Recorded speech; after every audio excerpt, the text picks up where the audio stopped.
soulmates, happy holidays. Lots to talk about on this fourth day of Kwanzaa. It is Thursday, December 29th. Welcome to Fox Soul's Black Report. I'm Courtney Hicks. And I'm Nicolai Corte. We are honored to stand behind this desk each day to take you on a journey across Black America and the stories that impact our people. So you know we're going to bring you our news, our views, and our voice. Topping our news today, Black community activists say they want to make sure there's an honest war on drugs after they say Florida police and the media aren't accurately reporting on the effects of fentanyl. This as one officer is recovering after having to be given 3 doses of Narcan after she alleges being exposed to the drug while on duty.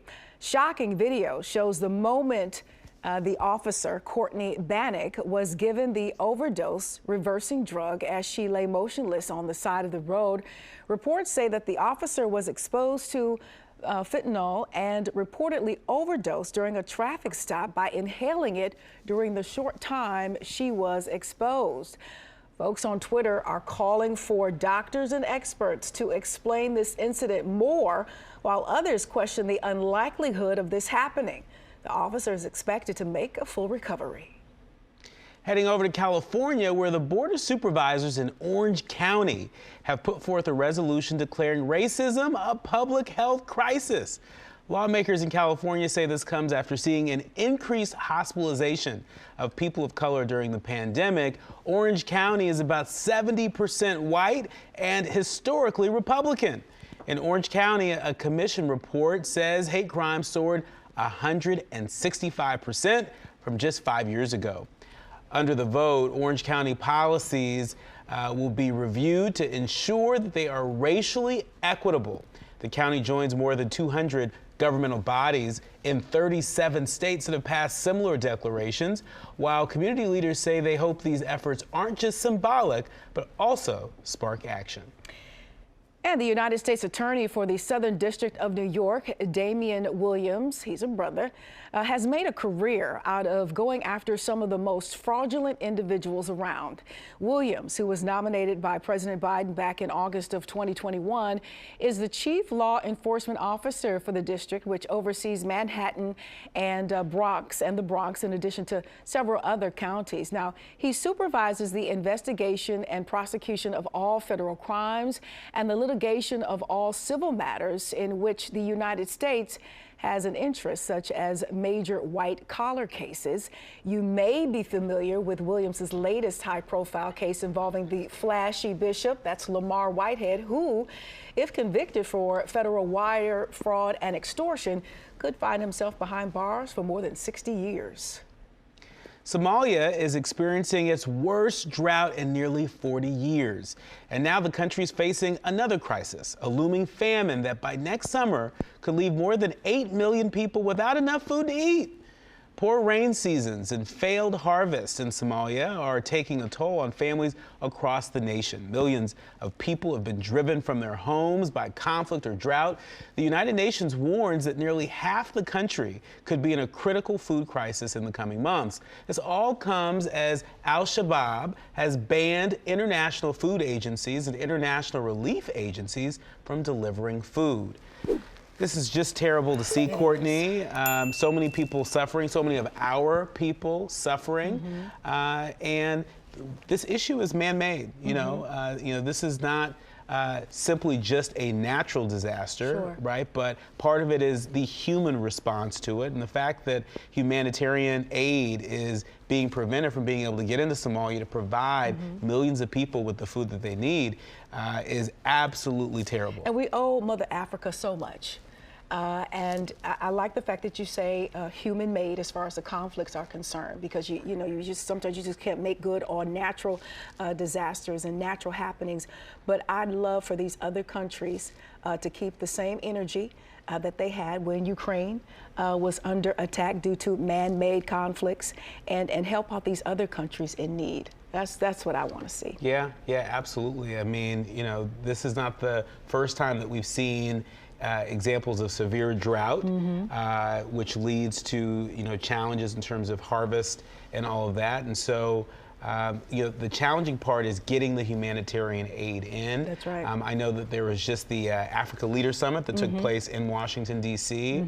Leaders from across the continent convened in D.C. to talk about solutions to some of the most persistent challenges, but even more than that, investing in economic opportunities in Mother Africa. And so I've got to believe that there are folks that were talking about this issue in Somalia. And so we're absolutely going to do our part to keep this on our radar, because the Somalis are a part of our community. That's right. And right here on FOXSOUL's Black Report, if we can't report on what's happening there, then we might be missing the mark, and we don't intend to miss the mark. And keep that same energy. That's right. Keep that same energy.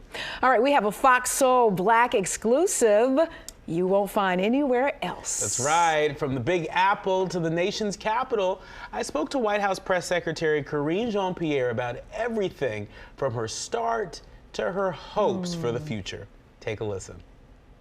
Karine Jean-Pierre, White House Press Secretary. You call it like Corday. My friend from 10 years ago. That's right. Like 10, 15 years ago. That's right, that's Yeah. right, that's right. So it's been a year, or almost a year, you in this role. You started in the spring. No, it hasn't been a year. How long has it been? I started mid-May. Okay. Well, I'm rounding up. No, I mean, you're rounding a big time. It's been about 7 months. But, tell us, does walking through these White House gates, does it ever get old? It never gets old. And if it ever gets old, you probably shouldn't be here anymore. I mean, seriously, this is so historic. This is something that I think about every day when I walk onto these grounds, when I walk through the gate. It just always puts me in awe. I mean, look at our backdrop. Our backdrop is the White House. Wow. And there's truly, truly nothing like it. And, but I think part of that is also working in this administration, working for the Biden-Harris administration, which is a historic administration that has gotten so much done for the American people. If you think about the last almost 22 months, and you think about how we've really put equity at the center of everything. Yeah. This is something that the president had wanted to do. When you think about the economic policy, you think about the student loan plan that he put forward, you think about the Inflation Reduction Act, all of that has equity. Yeah. So we are not forgotten. Our people are not forgotten in this administration. If anything, we're lifted, we're elevated. Just look at my role. Yes. And Right? speaking of your role, Yeah. I mean, back to you, how would you describe your first, 8 months or so in the role? How would you describe it in one word? Oh, one word. Oh my gosh. It has been, yes, historic. Yes, the best way that I can explain it is when I see people, when I go out there and I travel with the president, or I travel on my own, and I go out there, people come up to me and they're in tears because of what it means to be standing at that podium for them, about what it means to be the person that's speaking for the most powerful person in the world, really, and being able to deliver the message, be able to speak about the work that we're doing.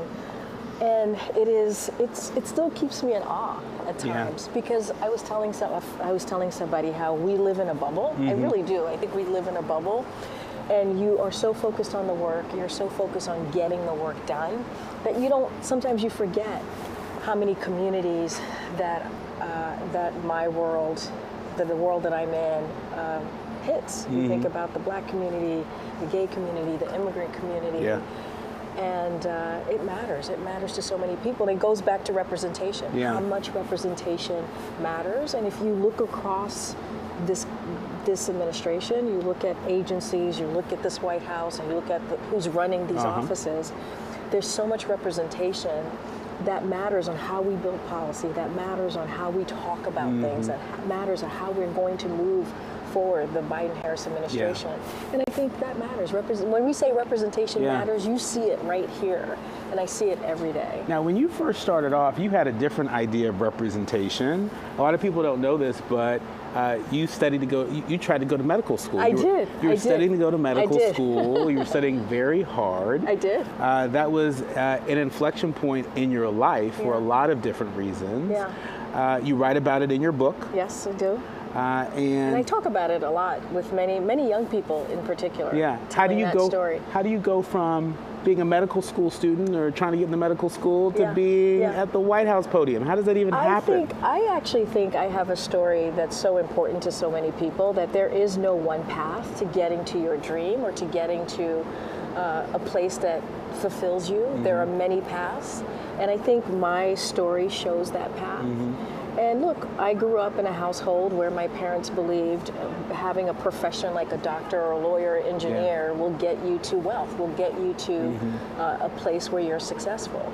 And I decided very early on that that wasn't my path. And it took me a while, right? It took me a while to find this path. I always tell young people that you should follow your passion. And one thing that I've learned recently is sometimes someone following their passion is not available to everyone. And I understand that. But young folks that I meet, I say to them, follow your passion, go for that, right? Go for what you really, really, truly believe in, and do the work. And everything else will come. There will be some times where you fall, and you have to get yourself back up, but you'll get there.